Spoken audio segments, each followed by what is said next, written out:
everybody has their own personal reason why this place is valuable. If you developed Echo Heights, you would never be able to find another Echo Heights.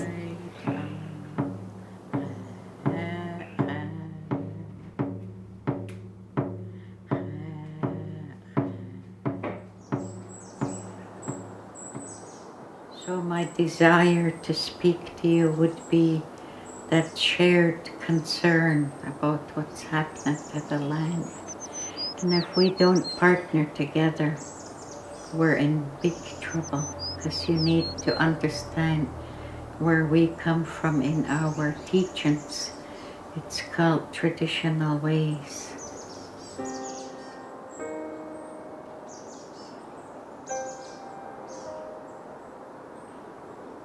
Echo Heights is a 52-acre municipally owned forest that in the last 20 years, if not longer, has become a real treasure for the local community as a place to walk and chill out and take the dogs out and enjoy. And it's one of the few remaining parklands of its type in the Chemainus area. My name is Kelly Bannister, and I'm an ethnobiologist, which is the study of the relationship between people and plants and animals in the environment. We use Echo Heights as a really important field site for learning about the plants, sometimes with a local First Nations elder like August Sylvester or Florence James, teaching us a little bit about their cultural knowledge about uses of plants or importance of plants in a spiritual way or in other ways. Other times we go out with school kids and help the kids sometimes see for the first time maybe a woodpecker hole or a certain kind of fungus growing or maybe a critter that we find under the rocks.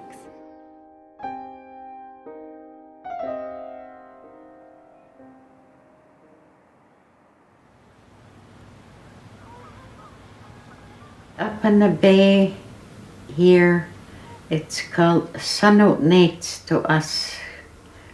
That's Coast Salish. So when we say that Sunout Nates mean from the root word sinew, inside. So that's where that name comes from for the bay here in the town of Chemainus, BC.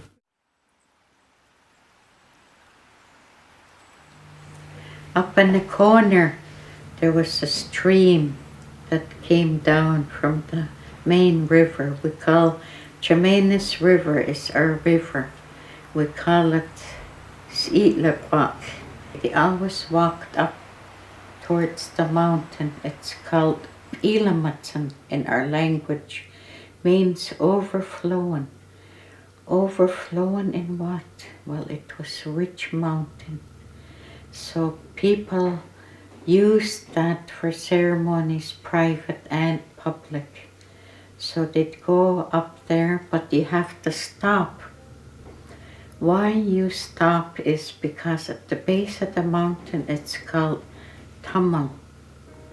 Tamal meaning Tamal, the sacred red earth to us. You use it for ceremonies. So up here they'd stop and they'd do the ceremonies, and then they would carry on after they're done, whether it's baptism by water and you use a fresh running stream and you use cedar bough, or if it's too tiny you use fern, sword fern. Hallam is some of the names, Hallam, and it's all sacred. The sword fern is the male and the soft fern is the female. Still Hallam.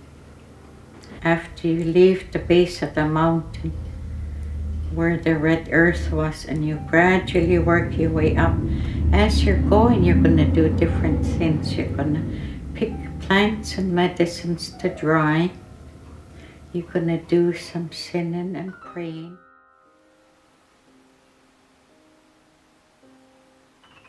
The municipal planners, in their wisdom, see this as a prime spot for development. Not necessarily this side of the forest that we're standing on right now, but the higher side that has, in quotes, million-dollar views.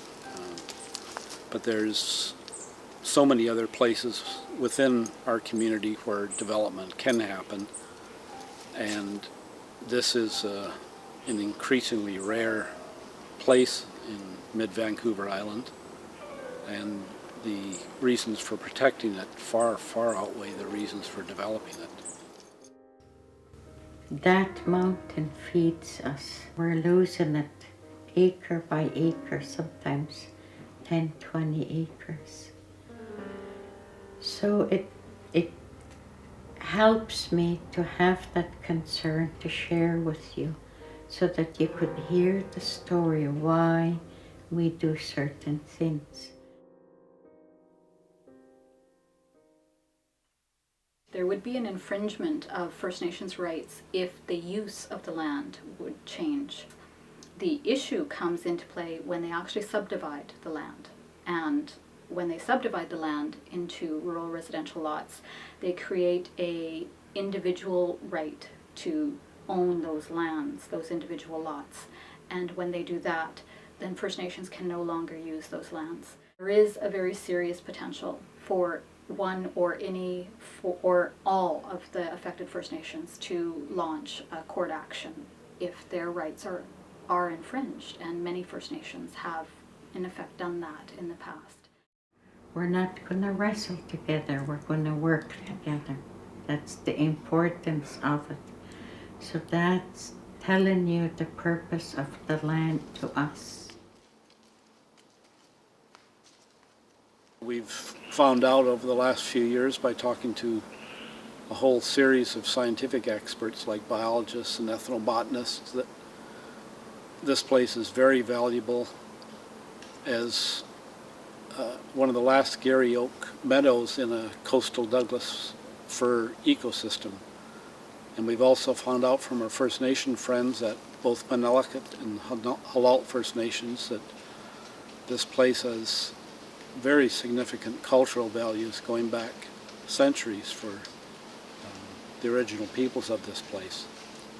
So there's many, many reasons why this place is valuable, and it very, very few times is the word money mentioned when people talk about its value.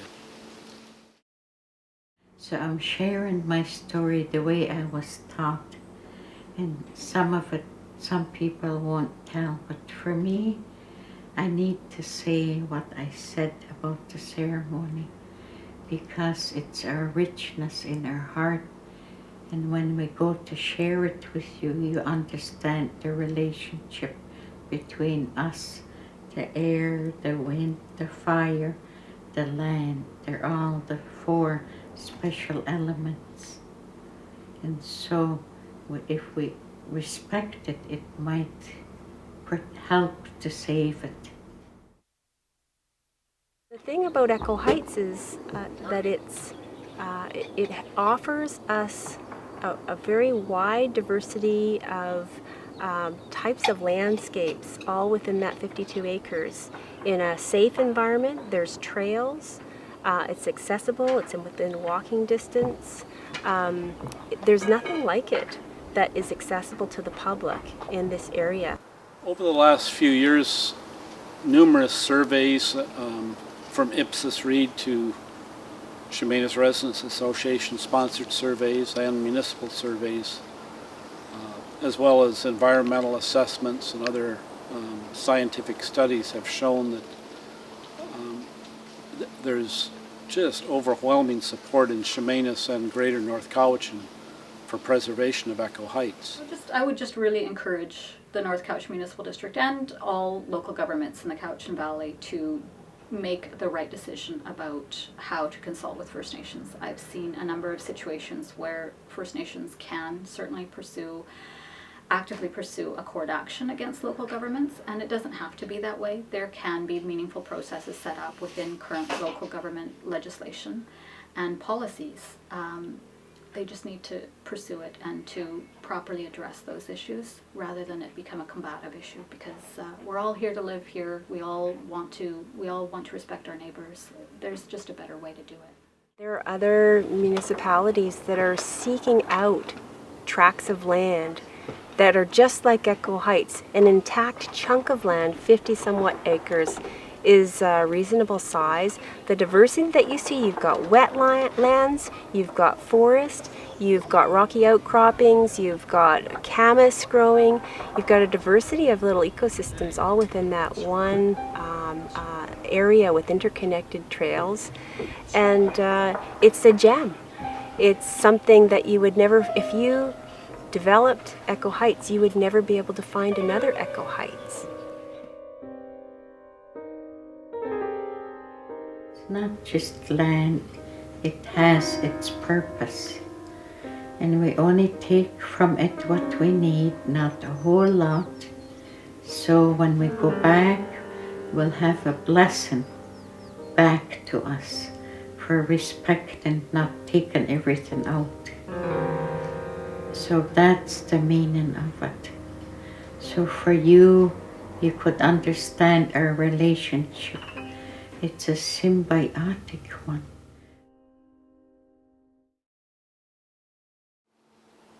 Somehow we have to convince the powers that be, not only in North Cowichan about Echo Heights, but in their neighborhoods that are all around us, everywhere in BC and throughout Canada and through the rest of the world, that there's significant value to places like this and to natural places that can often be converted to dollars and cents, but it certainly makes a lot of sense to protect these places for their carbon offsetting